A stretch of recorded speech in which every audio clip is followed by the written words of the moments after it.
How's it going, Spaceport? Svethlane here, and today we got another tasty game to check out. This is yet another Zombie Survivors, and it is self-referential in the name already. This one's a really interesting game. It's gotten a lot of great attention recently, and the devs are gunning for the 1.0 release on this game, and they're also working on another one down here, Into the Underworld, it looks like. I've done one run, and then I went to record this video, and I found out that my recording software was bungled about halfway into my run, so I just kind of discarded that run, and we're going to start all over fresh for you guys, because this is really my first hands-on impression with the game. During my first run, I made sure not to use the primary mechanic of this game, because I want to try to be a little bit different with this and give you a more blind impression of what the game's gonna be like for you guys. So with that, we're gonna hop right into the game.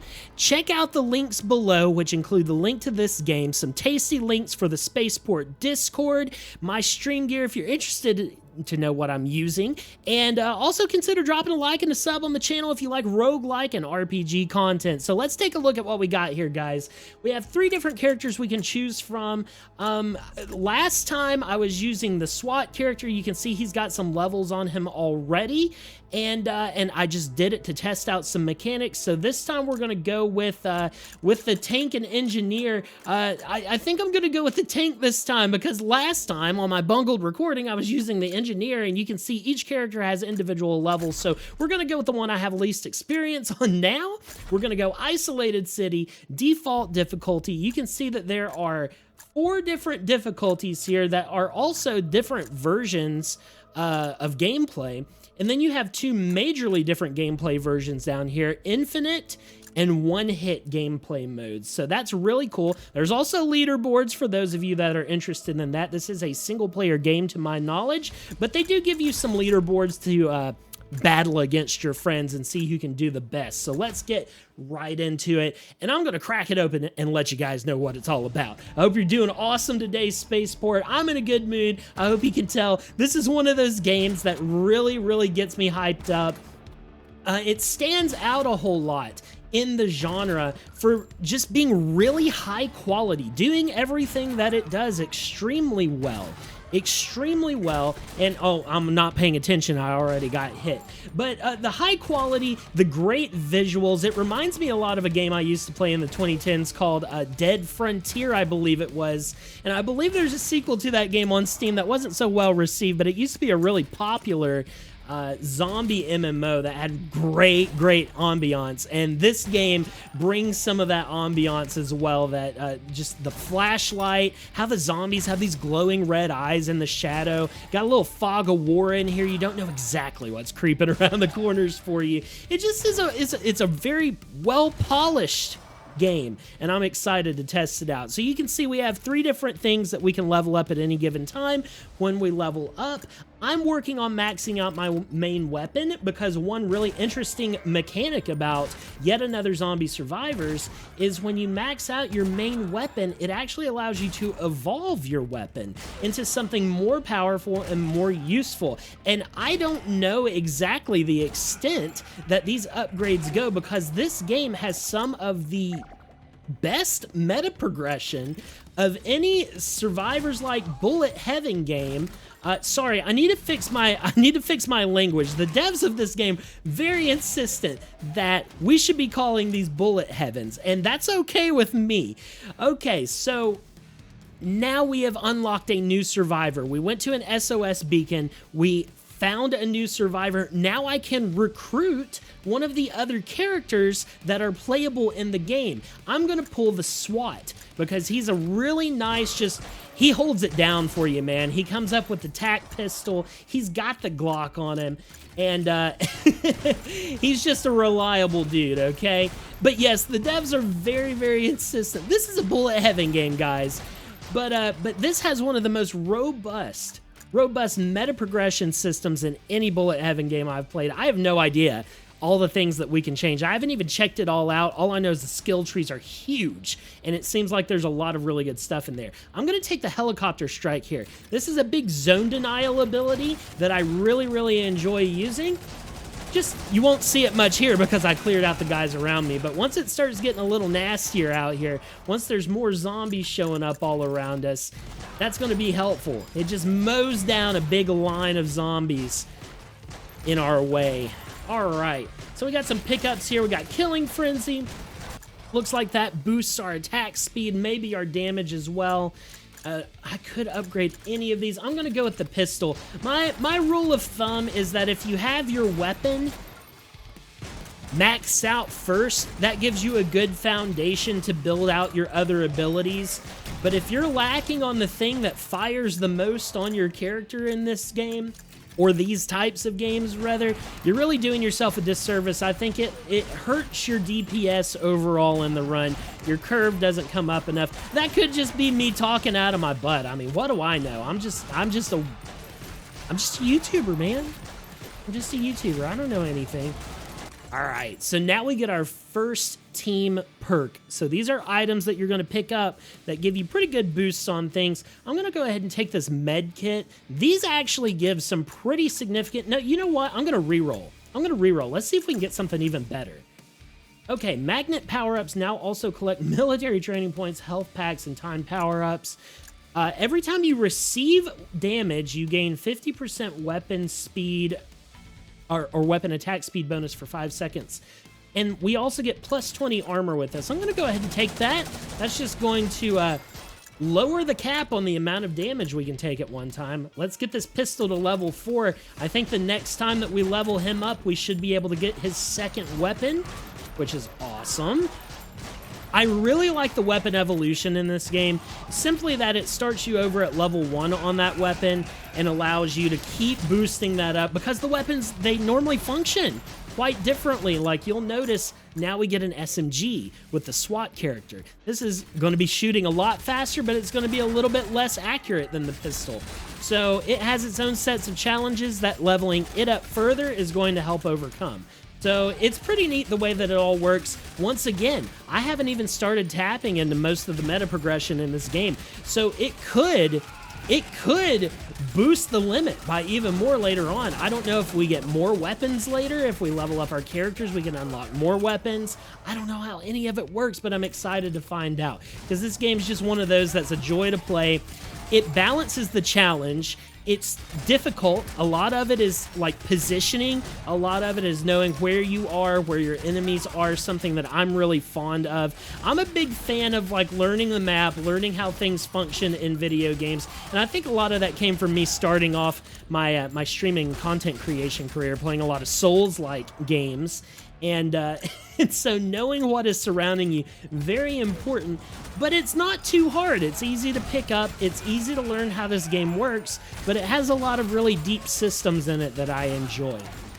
A lot of these games look the same, a lot of them play the same, but once in a while you find a game that really stands out from the rest, and this seems to be becoming one of those for me. This is definitely one I think I will come back to in the future on my own time. Maybe we'll even do a follow-up video for this one for the 1.0 release. That's something that I think I need to start doing because there's a lot of games that I've reviewed in the past at this point that have either recently had their 1.0 releases or are about to, and I've been keeping an eye on them. If I've made a video on your game, I'm keeping an eye on you.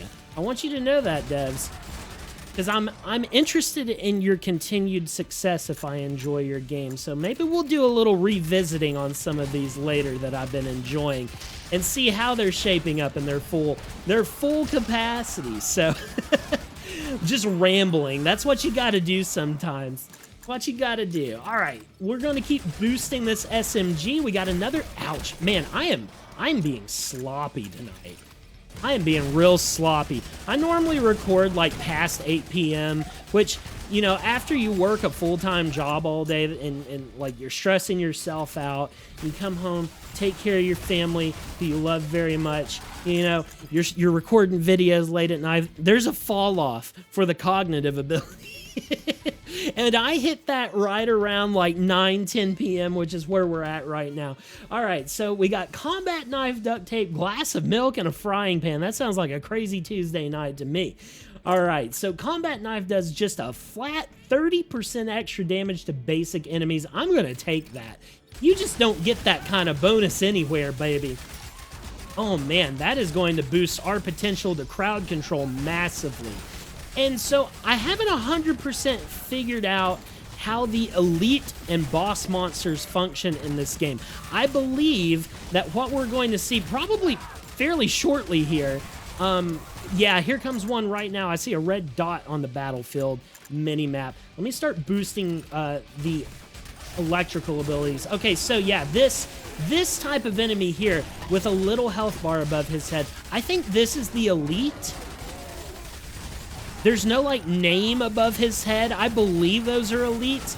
You start getting a lot of those guys thrown at you later in the run, so I'm very interested to see what the actual boss monsters are like at the end of the run, because I've never ran into one of those yet. I've never actually finished a run in this game, despite me trying to play it twice. One time was half-hearted, but the second time I was trying to record a video, I just bungled myself. So we're going all the way this time. We're going all the way. I've got my I's dotted, my T's crossed. I've got everything under control. We're going to sort it out this time. This one's the one, man. This is the run. This is the run. We're going to beat it. Okay, let's up this helicopter strike. Ooh, or I could get an extra grenade. I do like extra grenades. Let's go ahead and do that.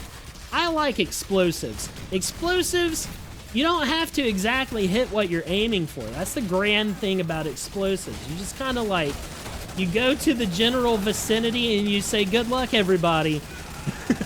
Hope you're ready, because I am. Oh man, it's really nice seeing all those little cooldowns over there ticking down, sort of like an MMO skill bar. That's very aesthetically attractive to me. I think the money over here is how you get your meta progression, so the more cash that you get, the more skill points that you will receive later when you go to upgrade in between runs. I think that's what that's for, but I'm not 100% sure. I do know that that is the same icon for the skill points in the meta progression. Okay, let's see. Glass of milk, plus 10% or plus 10 max HP every time you defeat. That's not a short order for only 10 max HP. I keep trying to say 10% for some reason. Weapon projectiles are faster and plus 30% weapon attack. Yeah, more per seconds for my damages. I love it. You know I love it. I say that almost every Survivors game or Bullet Heaven game that I play. Okay, let me go ahead and max out. I think the max level for most of our abilities is level 4. I'm going to max out the grenade trail here. I might be mistaken in our max ability level, but that's sort of what I notice. That's when you're able to evolve your weapons, so I assume that's the max level. And up here, I haven't really looked at this before, but I guess the more perks that we take in certain trees, so like electric, explosive, kinetic, this actually gives us an overall bonus to our damage. That's pretty cool. That's pretty cool. Okay, I like that. I like that. That's building up bonuses as well, so you also have sort of like a meta build that's coming with the characters that you pick. The tank and the SWAT both use kinetic damage, but the tank has a subset of bleed damage with the drones, and the SWAT has a subset of explosive. And I guess the tank has some explosive as well. Man, I just melted that elite. There was nothing that they could do. The Horde evolves, danger level 3. I assume that just means they're going to get nastier, uglier, and have more HP. So let's rock and roll. I'm ready for them. I don't know if you are, guys. I'm ready for it. Let's get in here. Let's get our hands dirty. We aren't escaping this city. We aren't making it to daybreak without getting our hands dirty and being knee-deep in the dead. All right, pick up the magnet. Let's go. Let's go. Okay, so I'm going to boost the SMG. I'm going to go ahead and... Ooh, and now we get the upgraded weapon for the engineer here. Is that actually his name? Yeah, engineer, tank, and SWAT. Okay, yes, I've got it. Upgraded Tesla gun for the engineer. Let's rock and roll. I love it. Now, with the 1.0 release the devs are working on, I think that's pretty much the only thing they're working on for this game right now is getting that 1.0 release. out there. And I mean, that's a big milestone. Congratulations to them for making it all this way. There's so many early access games. I just got an achievement. Kill the witch before she's able to send her minions at you. Okay, I guess that means we're doing good. Go us. Go us. But no, there's so many games that don't make it out of early access, man, and it's very commendable to see a dev finishing off the work, polishing that off. We'll probably have a couple more balance patches after that with all the new stuff that they add. But one of the biggest things I know they're focusing on is a central hub area for your characters to go in between runs, which is it'll be a really nice addition to the game, and hopefully that'll give us like all of our upgrade stations and different things like that in a more tactile format to where we feel like we're playing the game, right? Okay, Buckshot Roulette. Weapons have a 20% chance to reload instantly. I like that. Plus, there's a 30% weapon cooldown reduction. I'm taking that all day. Anything that makes me shoot faster and more often is what I want to do, because I'm going to upgrade my guns. My guns are going to fire faster and do more damage on their own, but weapon reload speed and cooldown reduction on firing is a stat that you often have to get through perks, so if I get the chance, I'm going to take it. I'm going to take it. Okay, there's a little heart over here to restore our health. Let me go over and grab that. Oh, man. Dude, oh, yeah, I just feel, it feels so good to play. It's smooth. The performance is amazing. It looks good. I can only imagine what this would feel like on a controller with like the haptics and rumble enabled on it. You would just be like the whole time. There's just so much going on. So much going on. It's one of those games, like the only thing that I would like to see in something like, oh man, that is a big boy right there. Here, we'll deal with him in a quickness. Just melt that health bar. With our powers combined, we can defeat the undead hordes. One of the only things I would like to see is a little bit more like visual feedback for the guns firing. I know that the guns, like the effects on the guns themselves are really good, but there's not a whole lot of feedback on your character that you are shooting at something.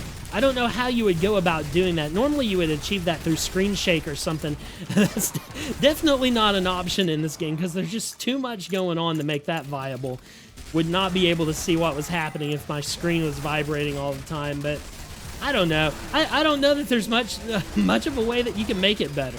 There's certain limitations when you have this much stuff on the screen that kind of make it difficult to figure out, you know, how to iron out a few of those little annoyances. I'm gonna go down here and get this crate first, and we have another SOS signal up there. Okay, for each damage type tag with a bonus of at least +3, we get +1 weapon damage, or +1% weapon damage, +2% weapon attack speed, +3% weapon cooldown reduction. So I would have 1, 2, 3 of those right now for a maximum of 4. I don't know. I only get 6 slots. I feel like that's not really giving me enough to take it. I think nuts and bolts is going to be the best idea. Gives a 15% chance for the ability activation to reduce its next cooldown by half. So, I mean, that's going to send out a lot of our abilities a lot faster. So I'm going to go ahead and take that. Hopefully that's a good choice. That one was kind of tough. I know I have rerolls and banishes and stuff, but it's kind of like I don't want to sit there and pick and choose. This is my first real run. I don't have a whole lot of stuff unlocked yet, so really what's the utility in like banishing and rerolling the base kit of the game? Another magnet, let's go. I love free level up. I love free level up. Delicious. Okay, I'm gonna boost the saw blade drone. I like these orbital abilities. They're good for just kind of keeping guys away from you. The more of these items that you have, just kind of forms a protective barrier. Now, I don't really know how we would boost the movement speed of these orbiting saw blades. A lot of these Bullet Heaven games have a way to do that. The Horde just evolved again. Good Lord, I don't know what that's going to mean for me. It's already getting nasty. But the good news for this particular game is it doesn't appear that the saw blades go away. Typically, orbital abilities are on a cooldown as well, and they kind of like suck back into your body and disappear for a while, and that doesn't seem to be the case here. So maybe it's a little bit of a weaker damaging ability, but it does have the bleed proc on it, and it never goes away. So there's a little bit of give and take versus what we're used to. And we are at almost 13 minutes. I don't know how long the actual round is. It may have shown it to me in the level select, because I think I saw like a wave amount or a time amount when I was looking through some of the other difficulties. So based on this, it's either going to be like 15 or 20 minutes long. Unlock the second rank for the SWAT character. Okay, rock and roll, dude. Let's keep investing in him. I don't know if that's going to do anything for us on this run or if that's meta progression, but I'll take it. I'll take it. Okay, depending on the number of survivors currently in your team, you gain bonuses. Okay, so this will give me a plus 15% critical chance. That's nice. I can get magnet power-ups twice as often. I think I'm going to do that. I just got another achievement. Equip 6 items in a single run. They're really giving me the Call of Duty number go up vibe. Just showering me with compliments, telling me how good I'm doing. And then I'm going to be like 10 hours into the game and being like, where's my achievements? You're depriving me. I actually have to work for things now? Disgusting. How dare you? How dare you take away my number go up? Oh, what is this? This is a new perkerino here. Chem light battery ability cooldown reduction plus 5. Oh, so did I max out the SWAT character and now I'm getting perks from where he's maxed? Ooh. I like it. I like it. So even beyond maxing out your character, we're going to continue to get bonuses. That's exciting. The road doesn't end when you win, when you max out your characters. There's plenty more to go, apparently. It seems like, though, like, maxing out my characters is going to happen not too crazily long before the round ends. So I'm not sure if I'm going to have to sacrifice certain things if I get the perks versus upgrading my characters. Will I not be able to max? I think I need to max out my characters first, right? That seems like a common sense answer here. Because a 5% increase on one of my stats is definitely not going to stack up against, like, an upgraded weapon. Like, surely not. Unlock the second rank for the engineer. Heck yeah, rock and roll yet again. Getting all these achievements. What do we got now? Another witch. Well, goodbye witch. We hardly knew you. Deal a total of 1 million kinetic damage in a single run. Another one. Unlock the huntress. Good lord, I'm getting showered in achievements. Okay, so yes, now we're getting additional perks over here. Let's keep working on our engineer and get him maxed out. So what's the chest going to give me? Now I have 6 items already. What is this going to do for me? Can we replace? Do we get to replace an item? I would replace retaliation, actually. But with what? What would I replace retaliation with? Maybe a reroll? Let's see what else we get. 100% max HP. Okay, yeah. Oh, I like this. The flavor text. Parry this, you filthy undead. Yeah. Okay, replace that. Okay, so yeah, you can keep swapping out items. That's okay. I can see that being useful in, like, endurance runs. As the situation changes around you, like, if you have a bunch of stuff that gives you extra experience or something like that, like, you might want to either pack on higher experience later in the run or earlier in the run to get a faster start. Most of the time in endless modes, you want to get experience towards the end and kind of keep that multiplier going up, because it can like fall behind very quickly compared to how strong the enemies get, but that could be useful in the long run. Unlock the second rank for the tank. Let's go. Won't hear me complaining. Level 16, the Horde evolves to level 5. Dear John, luck plus 2. What would luck plus 2 do for us? Does so many things, we're not sure which. Most likely increases the amount of pickup type enemy drops and the rarity of military train. I don't even know what the military training cards are. I'm gonna max out the character. I'm tempted, but I cannot be tempted, guys. I can't allow myself to be allured by the shinies on the ground for fear of compromising my viability in the late game. You know what I said early on. I'm not dying. This is the run. We're gonna win this one. I'm not gonna be embarrassed after bungling my last recording just to lose this run. We're nailing it this time. And I feel strong. I feel strong. I feel like, you know, the increased difficulties later on, which is something I'm seeing a lot more Bullet Heaven games do, is have difficulty tiers on and on and on. Sort of like Diablo-style world tendencies and things like that. That was something that was a big part of Reincarnation Insurance Program, actually. I know I've referenced that, I think, at least 2 times in this video so far.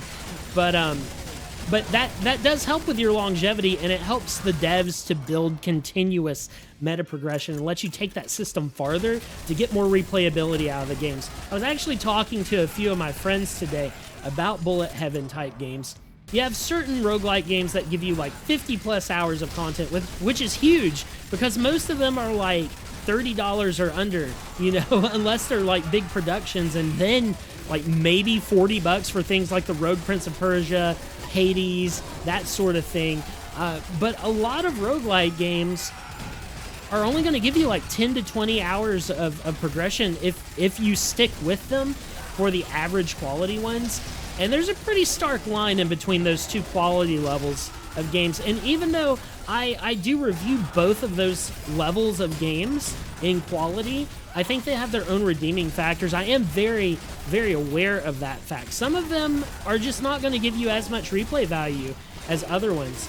This one is feeling like one that you could dump some serious hours into, though, and not get bored, because that magic lies in the meta progression and how it's implemented, and having different game modes, different maps, and also increasing tiers of difficulty is instrumental in continuing your replayability.